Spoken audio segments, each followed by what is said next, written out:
Welcome to With You Podcast. where we explore relationships and life transitions. I'm David. And I'm Tara. Hey, good morning. Good morning. How are you? I'm all right. How are you? Coming down from your baseball high? Oh, man, it was so good. So, that's my sacred space. Yeah. Church should be. And then baseball fields are my second. The kids took me to a baseball game last night. The results weren't too pleasing, but man, 5 hours of sitting in a stadium makes me really happy. And you know why it's 5 hours? Because I make the kids get there 2 hours ahead of time so we can be first in the gate. Yeah, you sent a picture and it looked like you guys were the only people in the stadium. Well, it happened to be thunderstorms too. So. Yeah, that's true. That was discouraging. Man, the drive was exciting. So I got to be chauffeured around because I sat in the back and my phone started beeping saying, warning, flash floods ahead. Oh, no. And I was like, oh, sure. We're in Chicago. There's no flash floods happening in Chicago. The underpasses full up to like mid-tire. So, but our son is. You're going to say mid-car. You shouldn't be driving through that. No, but our son did a fabulous job driving. But it was exciting. So pregame exciting, game exciting, drive home not so exciting. Yeah, score not exciting. Yeah. So what did you do while I was at a baseball game? I hung out with friends. Oh, how nice! We had a ladies' night with moms and daughters. It was really fun. Oh, what'd you talk about? That's just It's personal. Yeah. Okay. Girl stuff. I kind of always want to be at a girls' night. I know. You're always jealous when the ladies hang out. I'm so curious because guys' night, we don't talk about anything substantive. It's just really kind of body humor and movie quotes. And I don't think we did any of that. Okay. Yeah. So do you think I could get invited to a girls' night sometime? I mean, I think you're always welcome. Really? Well, I mean, it was like wedding talk. One of our daughter's friends and our friend is getting married in a month. And so there's a lot of wedding talk and dress talk. And I'm all about not the dress talk. And just update. We hadn't seen each other for a while. So it was updating on what our daughter's about to do this fall and just, life stuff. I get excited about weddings though. Because do I do. I do. Because it's just like the kickoff of the college orientation. Going to a wedding kind of reminds me about what this is all about, what our relationship is about. It's kind of a reset of like, oh yeah, this is what we're committing to. Yeah. And I love it. And I get, just like rom-coms, I get emotional at baseball fields, at weddings, and at romantic comedy movies. I just tear up. I have a problem. If that's a problem, I guess. I'm sure there's a support group for it. So do you get teary when we talk about birth stories? Yes, but for different Totally reasons. different. Because I was thinking, did that come up? Because that would be a good segue because we will be talking about processing our birth stories. Yeah. Should we give an adult rating to this one? I don't think so. Okay. I don't think so. This is normal life stuff. It won't be explicit. Oh. But we did. Bummer. I was thinking, did we even talk about birth last night with all the women? It did come up because the friend who's getting married, I was with her mom when she was in labor with her. And so it just brings, those memories never go away. We were kind of all getting emotional about how we'd all been with each other at those times in life. When she was walking around the neighborhood in labor with her first child, and she was asking me questions. I wasn't her doula at that time. I wasn't a doula, I don't think, but I was still her companion in labor. And so and this is her first, right? This is her first child, first getting married. Yeah, no, I think of the birth stories. I think it's different for men and women. Oh, yeah. Very. For a lot of reasons. But I think it's important. I think, and I know you are committed to helping dads and partners really kind of navigate their story in it because it tends to be a minor story within the larger, which appropriately, right? I mean, yes, but it's also a life event for a man, in different ways, but like a core memory. Yeah. and part of an identity forming thing. And I think it's been changing generationally. Like my dad hung out at the nurses station and just kind of was having fun talking to people during the birth process and didn't see anything. It was kind of like, so you're saying the dad's involvement is different now, and I think and that culturally as well. and I think that changes the story. Yeah. Oh, So for sure. Yes. because we have a friend who lives in the country where the mortality rate, the maternal mortality rate, was about 50%. So it's a 50-50 chance your wife is going to come out of that process alive. Well, that's a different experience than here in the U.S., where we don't necessarily think that that's going to be the case. Yeah. Yeah. So often when people, I mean, did we jump too far ahead? No, again? we didn't. Okay. And no, I mean, because this is where we're going, but the whole purpose of this is because this topic of birth story processing is because it's one of those life things. We say we believe in life transitions. That's one of the things we focus on. There can't be a more pivotal life transition moment than giving birth. Yeah. And going into, standing on the threshold of parenthood and then being on the other side, and the sort of hero's journey, some call it, to get to the other side. So it is a big life moment, and it has a lot of consequences for what we believe about ourselves, and the way our bodies hold memories and how that affects us later in life.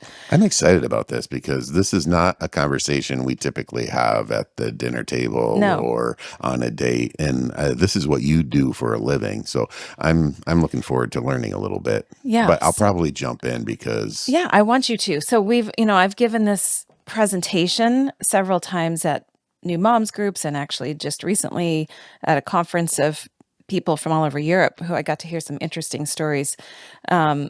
And I call it finding the strength in your birth journey, because it's about the importance of processing these life event stories in a way that highlights our strengths and doesn't focus on what was really hard or traumatic and get stuck there. Oh, I love that, because even before you started doing this for a living, you would kind of help shape people's story, or at least your story of like, oh, when you were pregnant, everyone came up and told you like the worst stories, like the painful parts of so they would only select the painful moments that they remember, which isn't super great for a new mom that doesn't know what's going to happen. Of the only story you hear is the negative and the painful. Yeah. That as soon as people see a pregnant belly, they want to tell you the worst of the worst stories. Why is that? Why is that? Exactly. And I mean, I think we will talk about that. But when I do this presentation, the first thing I ask people in a group of people who usually are new parents in this context, although sometimes, I did most recently when I did this presentation, I think the most recent birth that happened for those women was 14 years ago. So, and still the memories were highly focused and very memorable. Yeah, you talk about core memories. Yeah. Those are core memory kind of pieces. So I ask people to first say, give me one word for your experience of birth. And maybe you can do this too. Okay. Because you were present for all 4 of our children's births. One word? Well, I have lots of words. I know. There's lots of words that could come up, but it's very interesting to see what word comes to the surface. Yeah. So for you, what would it be? It was fascinating.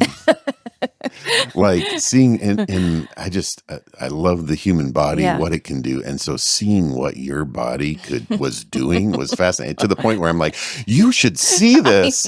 And you were One of my core memories is your eyes so wide in your face, like, wow. It was remarkable. And I guess the remarkable or the fascinating part is knowing I would never have anything like that happen to me. Yeah. And so I'm not capable of that, which is just like, that also made it really fascinating because it was outside of my body. Yeah.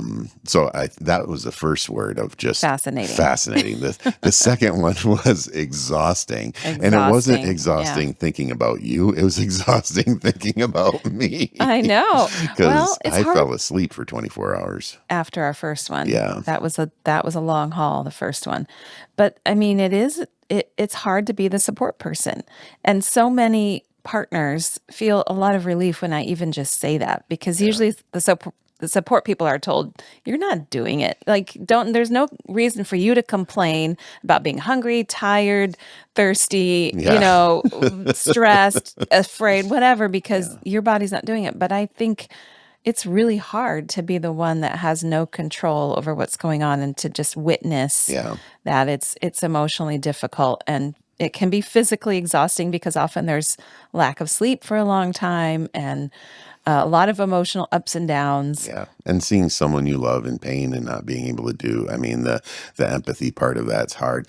But it's interesting that you say that, because I feel, and this might just be me, but I feel like my story, part of the birth story, you've embraced. But lots of times when we're with other couples, women especially get really reactive when I start talking about my experience. There's a shutting down of the partner's stories. Yeah. There's a shutting down of, like, you have no right. And it's just like, oh, my experience, my story isn't welcome in part of the birth story. Discounted, but and I understand matters. why. I mean, I get it. It's a bystander story, but yet it's with people I love, and I'm an ancillary part, but it's my experience. And so it's really interesting that you've been good at kind of folding that in, and it is a long side part of the story and not the central story. But and similarly, women's experience can be discounted if it doesn't match somebody else's, or if it's in comparison. So that's part of the struggle with women being able to process their birth story. Yeah. So, you said fascinating and exhausting. Yeah. A lot of the words that come up, you can imagine. Pain is often one of the first ones. Painful, or unknown, or taking your front lip, pulling it over the top of your head. No, we don't need any of those visuals. Okay. This is a word. Oh, that's right. So it's often helplessness, like those sorts of feelings. Those are usually the words that come up, even for people who had a relatively uncomplicated birth. Those things rise to the surface.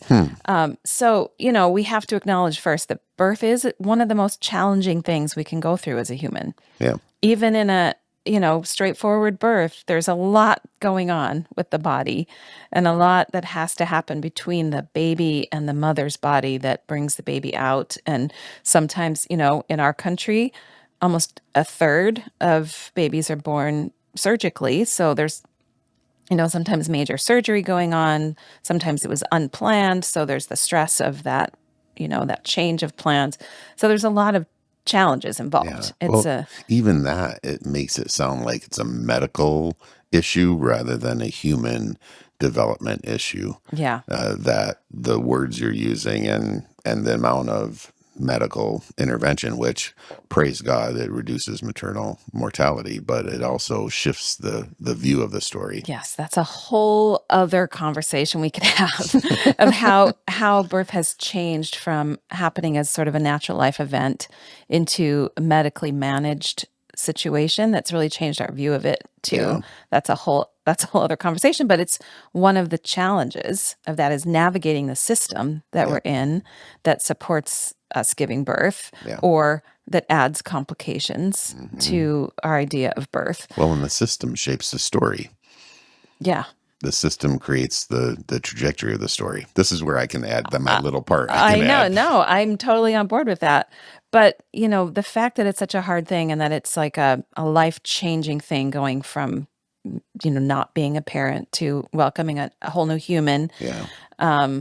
It's an initiation. It's kind of an initiation into a next stage of life. It's one of the few things we have left in our society that's a true ritual and a true initiation into a new stage of life. Yeah.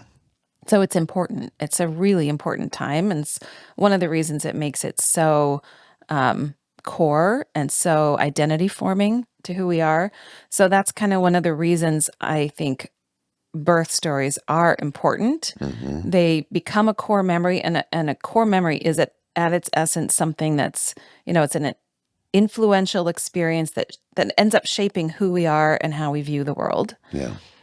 So it's not just one thing that happens. It's like not just like, oh, I remember that time I went to the beach when I was 5. It's like it becomes a part of me and my identity and how I see the world and how I see people around me. It becomes a building block of my behavior later in life. And this is really cool too.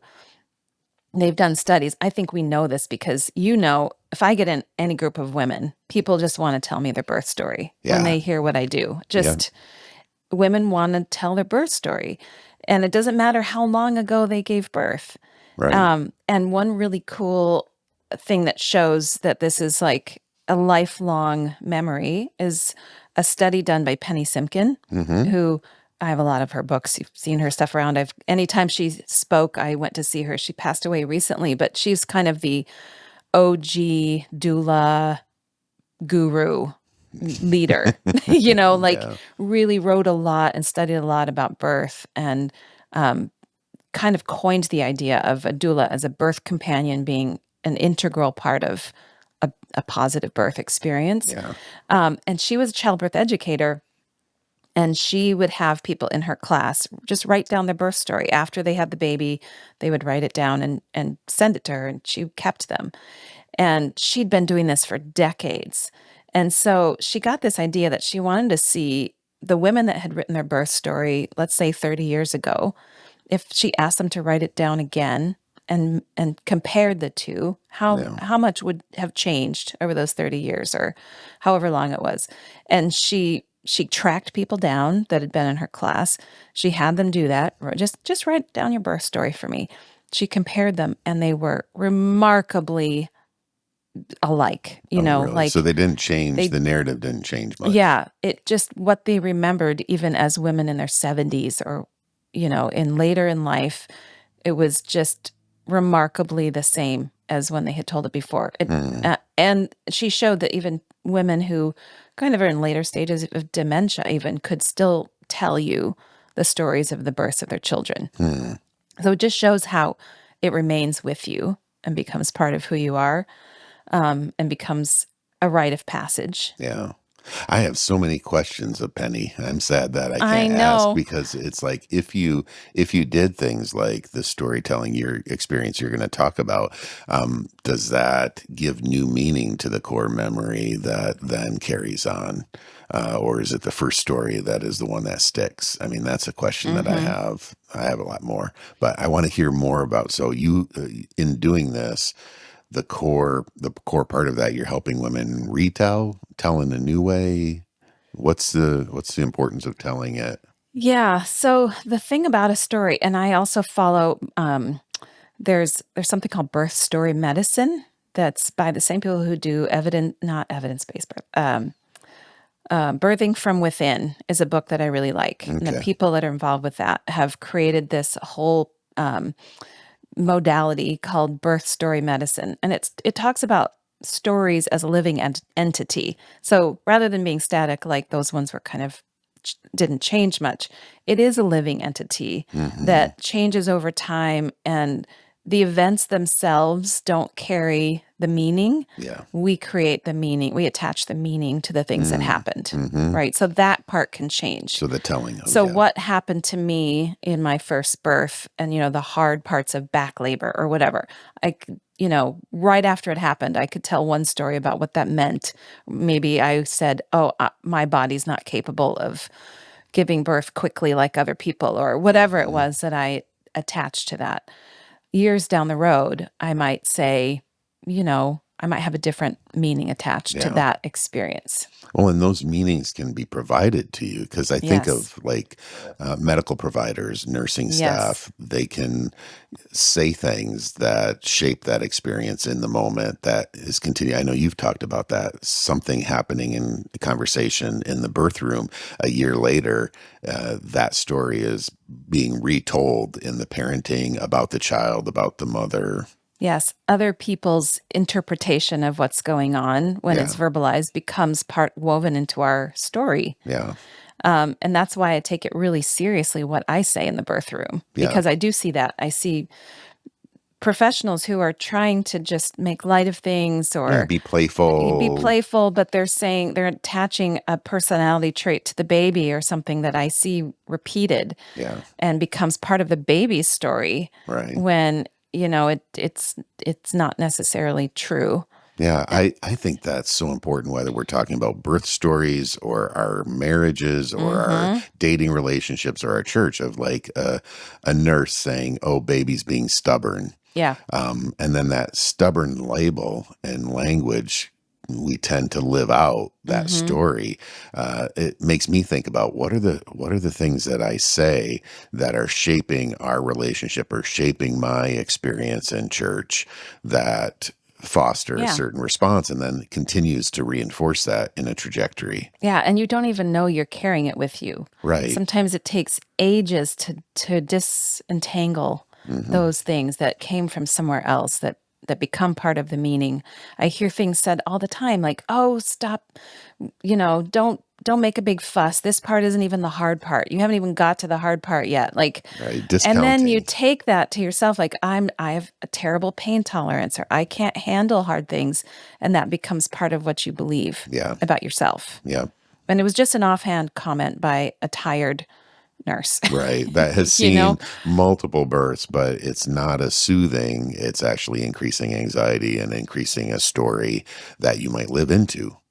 Right, right. So this idea of story with the birth is something that can be applied to all of us. But you really kind of spend a lot of time talking with new moms, old moms, of retelling their story or reassessing their story to foster strength, Yeah, to foster. that I feel passionate about that. And part of the tenet of that birth story medicine modality is that birth is a hero's journey. It's like, you have this thing you have to accomplish that's this challenging quest that you go and have to work through and encounter the dragons and the, whatever. Yeah. And you come to the end of it, you meet the goal, and then you're in a new land. And you return to yourself.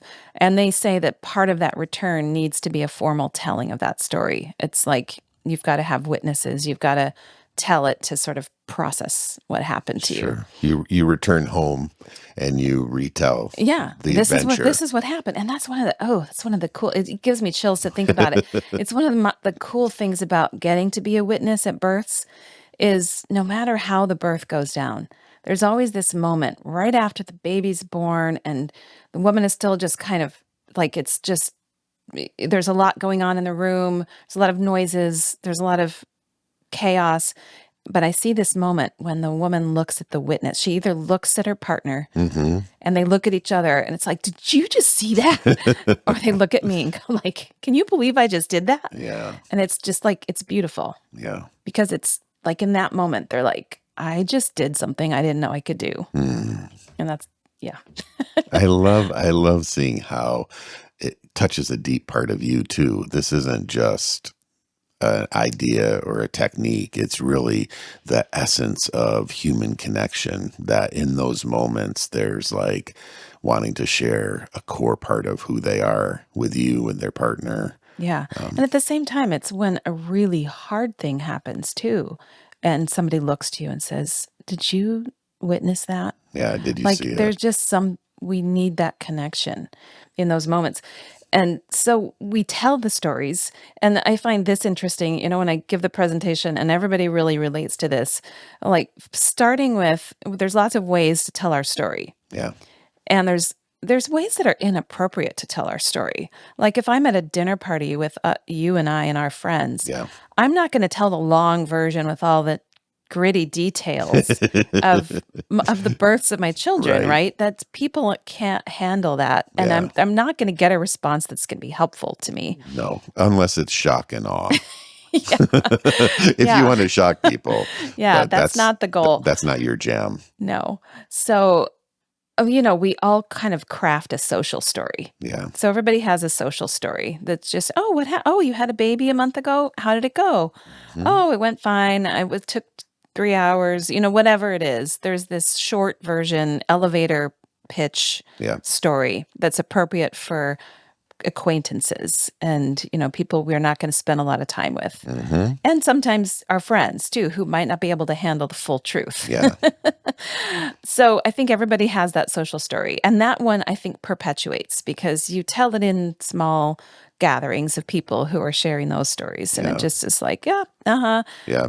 yeah, I had, It's a layer of intimacy. the I baby think, came out, he was 10 pounds. Everybody goes, yeah, and all the that's all. facts. Yeah, that's all you need to know. Well, and it's layers of intimacy, right? Like a social party is a top layer, surface layer kind of story. But if someone's going through something difficult, you might change the story to the deeper experiences and meaning because it's more intimate. Right. And I think that's appropriate with almost anything we're sharing with people too. Like some people make the mistake of when somebody says, "Oh, tell me about it." You have to know the appropriate circles I for feel the like this appropriate is level. an important message for me. Yeah. Because occasionally I like being in that inappropriate conversation level for the topic. I think you do that consciously though. I do. Well, like at our one of our children's after the rehearsal dinner, we were sitting on a patio, and I knew you like talking about birth stories, so I was messing with the younger kids of like, wouldn't it be fascinating if parents would tell you the conception story? And then my mom came by and went and did it. Oh no. Yeah. Okay. Yeah. And yes. But so, that's an example well, sort of. a Yes. problem. That's an example of me and mom being you inappropriate. Trying to use the shock and awe approach to yeah. But I guess I'm talking more about sharing anything that's personal from our lives because this is about birth stories, but it's you can extrapolate that to almost anything.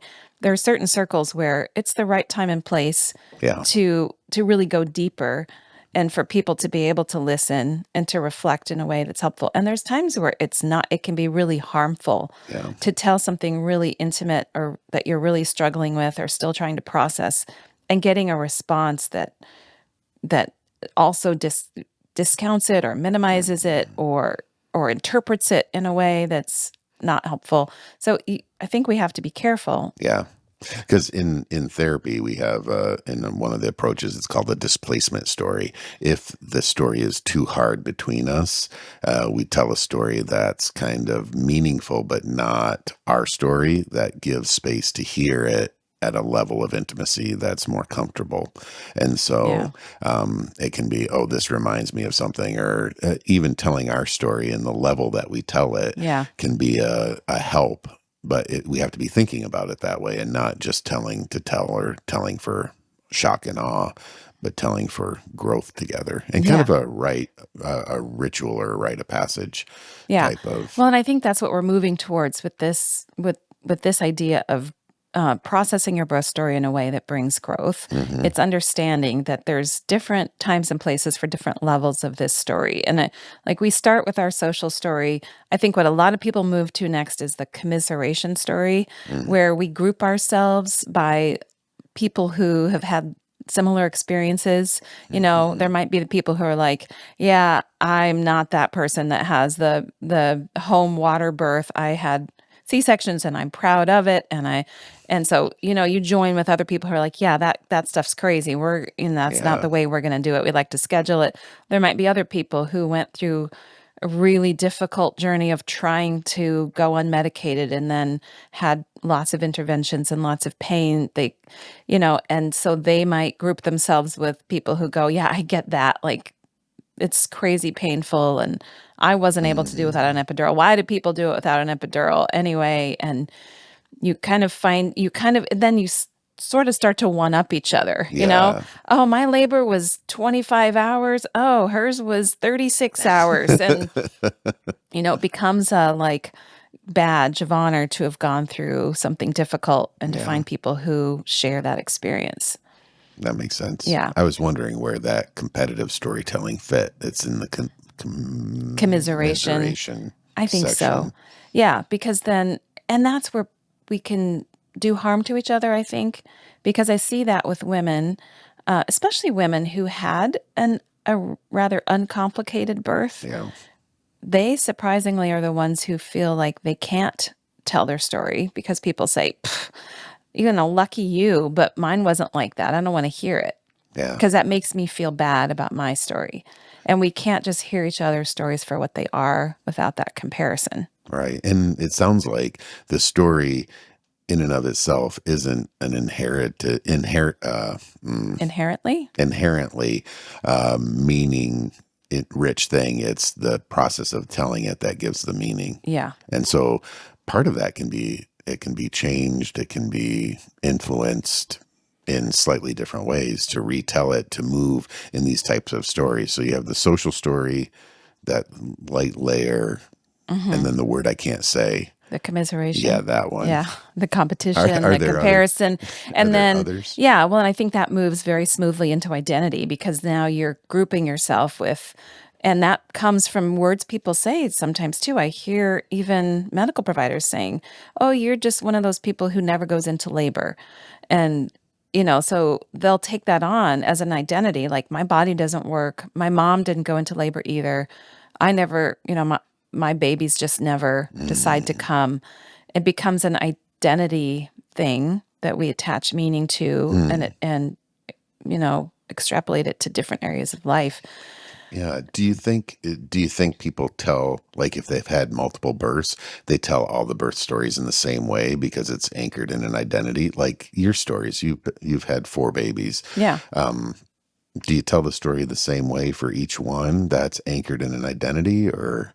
I mean, that's a hard question because I tell the stories differently. But I think there's an underlying identity that kind of threads through all of them. Yeah. About, I think my probably underlying thread is that I didn't know what I didn't know. Yeah. And I would have made some decisions differently, but I did the best with reading the books that we had and going to our hospital class and listening to my doctors, but I definitely would have made a different decision. So what I had to unravel later was why couldn't I stand up when I knew I didn't want that choice? Yeah.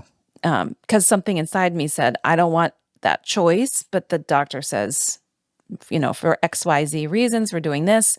And you go along with it because you trust. Yeah. And I think trusting the people in our healthcare is important. Yeah. But sometimes we don't have all the information until later. Yeah, and having a voice of, like, I think it goes to some societal things. Women have been trained to defer, And not to make a fuss. and to doubt, not listening to your body, and defer to authority. And that kind of coalesces with what you're saying of like the societal forces coalesce in how you navigate your birth story in the moment. Right. Which is different than looking back at it. Right. And they are definitely intertwined. So then where we're going, like the next stage of this whole storytelling thing is the quest. So this is more like that search for meaning. It's like, okay, what did happen? Let's unpack what happened. Yeah. But then let's go further into why did it happen? And then what's the meaning behind it? Yeah. And then the story is flipping from just the external list of events to the internal, like, what does that say about me and who I am becoming? So it's a much deeper storytelling process. And that's why we kind of need some help doing that. There's a lot of reflection you can do, but you're still bumping up against your own, I don't know, thoughts and limitations. Yeah, it's like you said, how do you know what you don't know? If there's not an observer or a facilitator, you're limited with your own internal experience and story, that there's not shaped to tell something slightly different that might be just as true. Right. And we can be really easily shaped by people's external, meaning making attempts.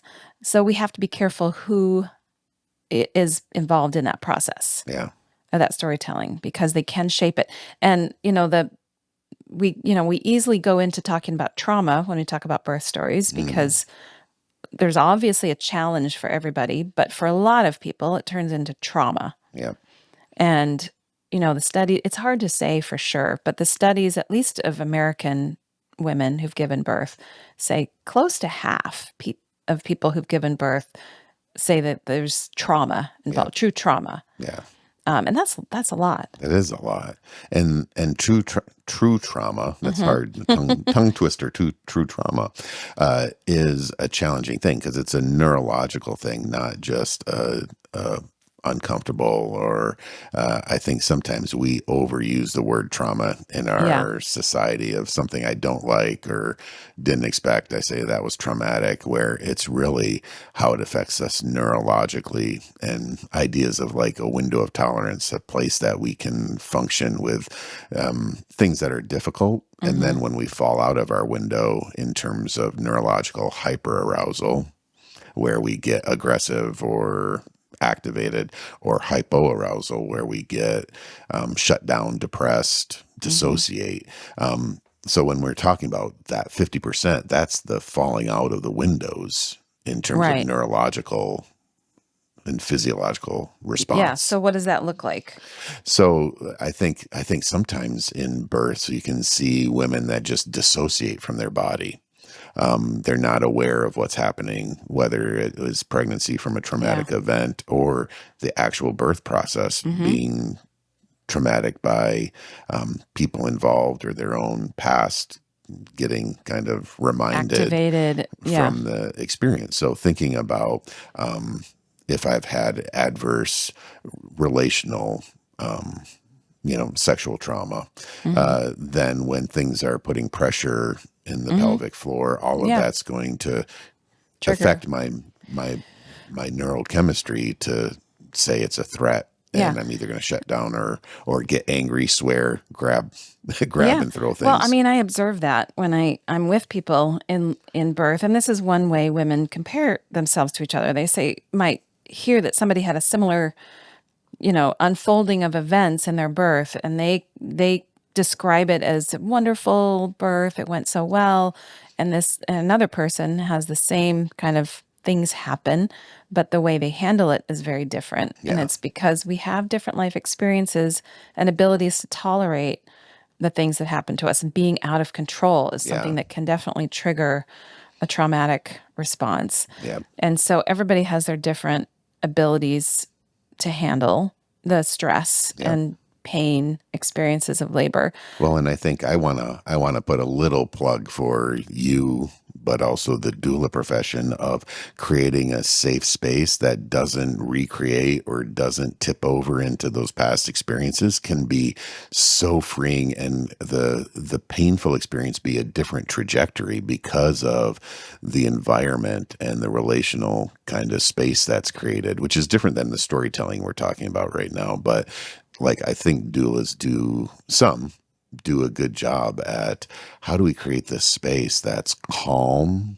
that's safe, that really reduces the likelihood of getting taken back in our physiology to other painful events, and then start tying those stories together. Yeah. Yeah. And that is one of the whole points of having a doula, that kind of companionship and kind of protecting the space. Yeah. So the person isn't feeling like they're coerced or they're out of control, or, the choices are being taken away, because that can lead to trauma. So the point in going on that quest too is for me, it's always been for me a part of what I do as a doula, supporting someone, is to help them find the strength in their narrative from the beginning, so that becomes what's told in the story. Yeah. Even if hard things happen, it's like, how do we find the strength? Because it's true that people actually have post-traumatic stress syndrome from birth or disorder. But people also find post-traumatic strength, post-traumatic growth. Yeah. And post-traumatic growth is a thing that can happen out of the same events. Let's start talking more about that. Right? Yeah, because really, until you told me about that, I hadn't seen that in the literature. Really? Right. I've only focused on post-traumatic stress. We focus on the pathology. We do. And it's like the medical community too. Like, we're interventionists, whether it's mental health or medical health, that we're interventionists looking for problems. We're assessing not developmental trajectories, but we're assessing problems to look to intervene. And so we're experts in problems and intervention, not in health and normal biological functioning.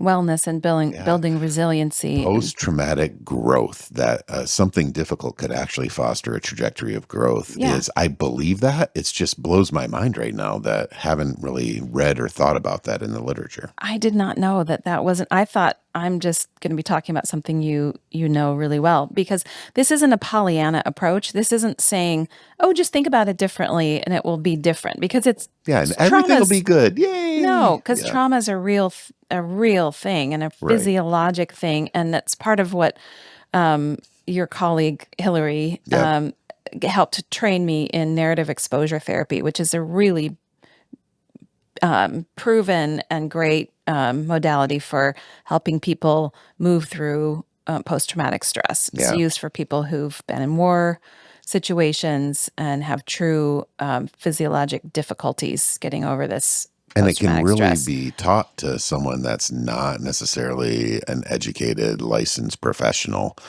with good training and supervision. I know. She offered to train me. I'm like, I haven't been to, I don't have my master's degree in psychology. And she said, it doesn't matter. You can learn this process and walk people through it. And so I use an adapted version of that to walk people through their birth story. And the idea of narrative exposure therapy is, first a practitioner sits down with the person and kind of explains the whole process and talking through what our stress response is and window of tolerance and why you're having this. And it's not something that is not real that's happening to you, these responses. And then you lay out physical representations of the things that have happened in your narrative and your life story. So you lay down a rope or a string that's your lifeline. Yeah. And then you think about these moments that cause this stress response in you, the trauma response. And those events are stones and you lay these like in order on your lifeline. Yeah. So stones represent something that was trauma. And you can lay flowers down for positive things that happen in life.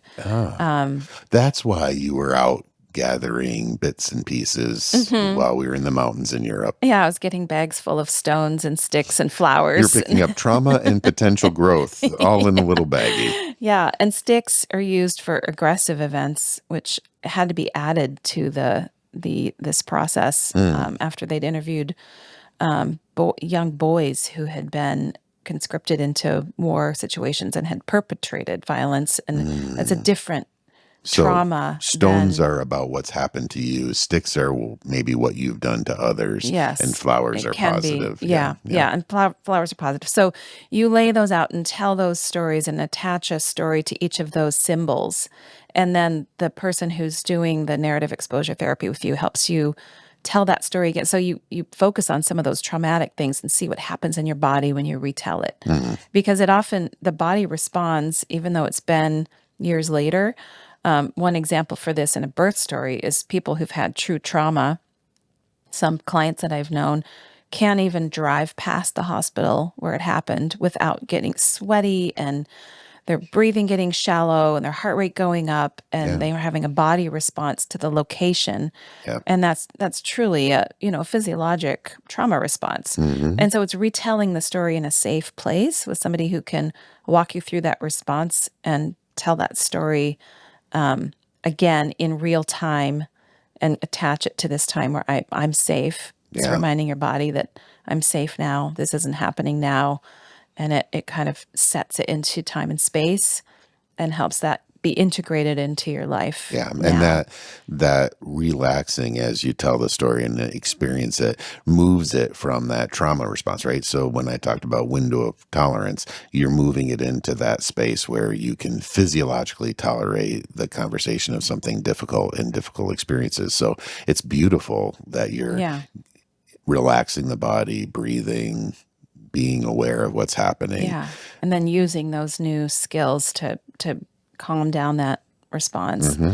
Yeah. And then ending that lifeline with hopes for the future. And there's also a candle symbol for loss, because that's another a hard experience that isn't the same necessarily as something that happens to you. Yeah. It's loss and grief are a whole different thing.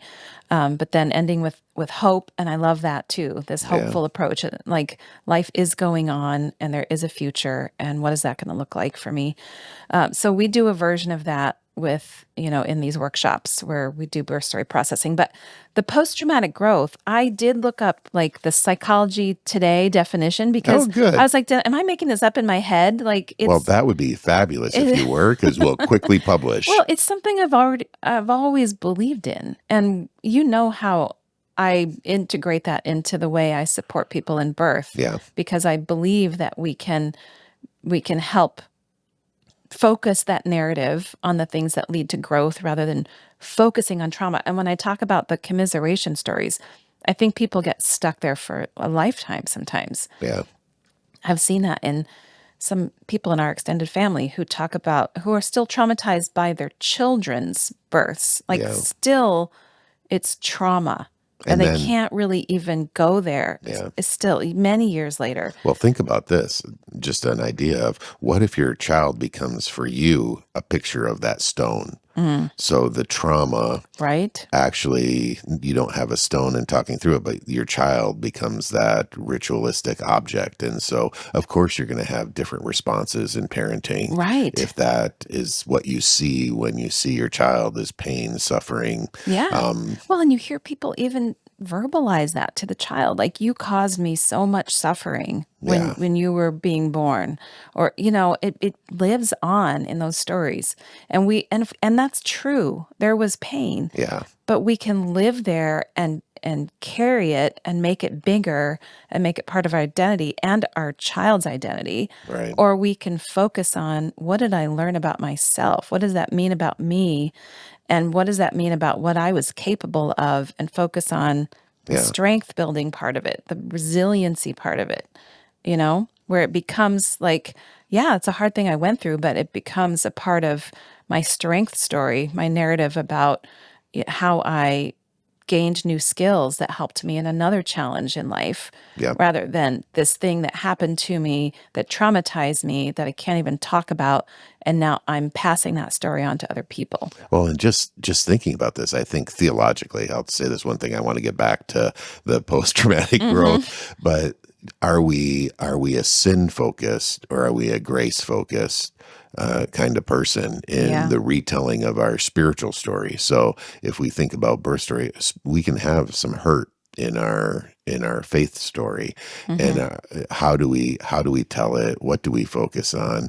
The same things you're talking about here of, am I hope focused in terms of, yes, I've been informed by this and it's important to acknowledge it and share it, and what's the trajectory going forward? Or am I stuck in this story spiritually? So anyway, you've just kind of opened a lot of connections in my head. That's one thing you love to do in therapy. That's the whole point too, of people are stuck in one place, and how do we move from there? Getting unstuck and new possibilities. So tell me more about this highly researched, where did you get it again from? Wikipedia? No, but it was on a psychology site. This was just looking up the definition of it. But I might put some academic citations you later should on the website. Go find, because I just looked this up really quick. So I'd be sure I wasn't making it up out of my head. But the definition, this is in a Psychology Today article, but it says that post-traumatic growth doesn't deny deep distress, but rather posits that adversity can unintentionally yield changes in understanding oneself, others, and the world, which is what we were talking about with a core memory. And it doesn't, it's not its own thing separate from, it doesn't deny post-traumatic stress disorder. It can coexist. So you can have real trauma, but then move towards a growth perspective. So they are saying, so people did research this phenomenon, and they described 5 categories of growth that occur over time. Survivors of trauma recognize and embrace new opportunities. So the first thing is like being open to new experiences and new opportunities, having that sort of mindset. They forge stronger relationships with loved ones as well as victims who suffered in the same way. So that's kind of the The deeper joining. connections, the Yeah. joining, this being understood, Yeah. that whole part of it can lead to growth and deeper relationships. Yeah, and I think about that as bearing witness. Like you're a witness in the birth process. Did you see that? Also connecting with people, being able to share Yeah. is a later form of that. It's one reason a lot of the people whose births I've attended, we just have this deep relationship for life Yeah. because even though I don't see them in everyday life, we had this intense experience together that I got to witness Mm, that forms this bond, yeah. Um, let's see, they cultivate inner strength through the knowledge that they've overcome tremendous hardship. Yeah. So it's focusing on, yeah, that was hard, but like that's telling me that I'm strong, that Right. I That I overcame can it. I got to navigate the other that. side of it. Yep. And it's focusing on that. They gain a deeper appreciation for life, and their relationship to religion and spirituality changes and evolves. So that's like another layer of meaning of seeing where this fits in the whole spiritual realm as well. Like God was with me, or I learned more about who God made me to be, or the people that came around me were ministering to me, Yeah. out of the love of God, those kinds of things. It also speaks to then the really necessity of safe space in a faith community, because if a faith community is also then re-traumatizing and Hmm. causing pain, it works against this idea of growth from the trauma experience. It actually pours on new trauma that clouds, That just confirms like that original yeah, story. Yeah. and news stories in places aren't safe. Hmm. Wow, that's really cool. That then it kind of shakes the structure, shakes the stuckness. Yeah. Um, One thing that was interesting in this article, it said who's the most likely to move towards post traumatic growth instead of stress, and it was women. Hey, interesting. So women who've given birth, you're the kind of person that can focus on this. It Hmm. takes I think an intentional sort of refocusing of that Yeah, meaning making of what yeah. happened. So with this kind of growth, is there within net? So you're doing this recollection, you're helping them tell stories through rocks, sticks, flowers, and light. Um, I think you told me there's the retelling is important as well. Yeah, the retelling is important. Because they're retelling their story, but I don't think that we are attaching our meaning making to it. Correct. Right. But it's like, did you see that? The Mhm. retelling is yes, and tell me more.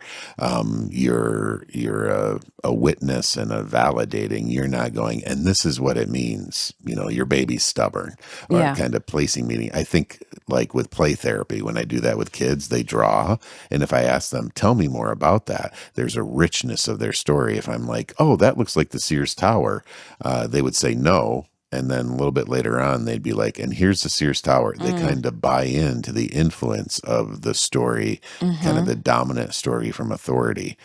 So it is a danger. It is a danger of how do we help people tell their stories without intruding and um, kind of unintentionally redirecting their story, that we miss out on maybe some of this growth and strength. Yeah, that's a really good point because that was brought up the first time I gave this presentation.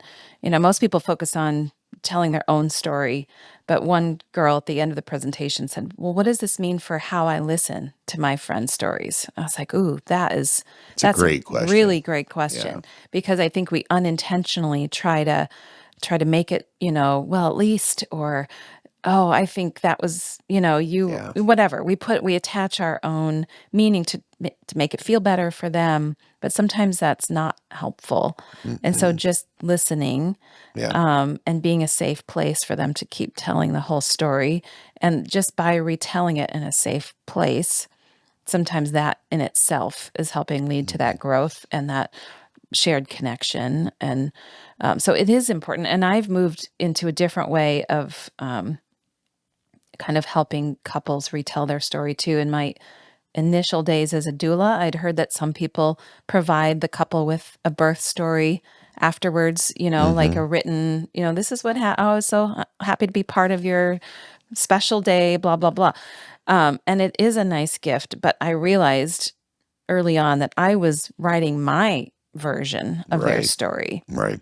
And from a witness perspective, it's very different than what they might have been experiencing. So I moved to a very fact-based timeline that helps them structure what happened when, so they can fill in the meaning and their memories in between. So, I'll just say at 2:00 in the morning, you called me to say your water broke.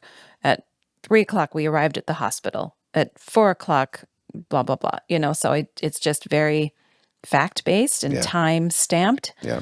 and they can fill in their own meaning and their story, and then we can process at a later time, and they can say, I felt like this happened. Does that sound right to you? And I can say, well, this is what I saw. And it helps reframe it, in a way that's accurate as to, what happened. Yeah. And maybe helping them with the why, because sometimes people misunderstand things that like I remember even with our first birth experience, it was long, it was hard. I pushed for a long time, and I remember seeing the table of instruments being put in the room. Yeah. And I remember that in my mind, I told people I was this close to a C-section because they had the instruments ready for a C-section. Well, they weren't going to do a C-section right in that room. No. That's the normal delivery tray Yeah. that's there with clamps, and it looks like a lot of sharp, scary instruments, Yeah. but it wasn't for a C-section. No. But there's a lot of things that happen in a medical context that can be misinterpreted, that it can be helpful to say, oh no, this happened because, Right. and it can help change the meaning a little bit. Yeah, normalize, like here's what's happening and why in this context. Yeah. And Or how dads you can make say, sense of she it. about bled out. Like there was just blood everywhere. Well, it's a very normal amount, but it's not what you're used to seeing. So she Right. didn't, that was normal. Yeah. It was okay. It didn't mean anything wrong happened. But it's a lot if you're not used to seeing it. So you put a different meaning onto it. So you really correct misperceptions, but still allow that story to form from the person, couple kind of retelling, which is different than therapy. So I think that's the space where narrative exposure therapy becomes different than therapy, because therapy, people are inviting me in to help them change the story. And there's guidelines that we have for how to do that and not do that. And that's different than you're just coming alongside, bearing witness, giving them the tools to retell their story. Yeah. Yeah.